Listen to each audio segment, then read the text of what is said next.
مصيبة مصيبة أنه يتعب الأبوين وفي النهاية يجد القسوة وعدم الرحمة والعقوق والتأفف والنظرات الغريبة.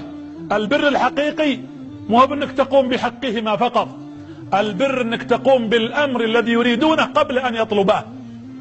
كونك تروح تفعل أمرا لهما جزاك الله خير هذا إحسان، لكن أن تقوم قبل أن يطلب الأم والأب. ووالله لن يندم رجل ولا شاب ولا فتاة ندما أشد عليه من إذا وضع والده أو والدته في قبره ثم وقف تلك اللحظة ليتحسرن طوال عمره، لأنه أغلق في وجهه بابان كانت إلى الجنة.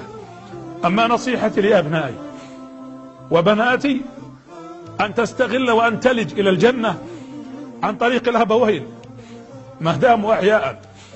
اسألوا من فقدوا الآباء والأمهات في بيوتهم. أظلمت البيوت وإن كانت كثيرة الأنوار والإضاءة، وقلت البركة وإن كانت الأرزاق وتتدفق على هذه البيوت.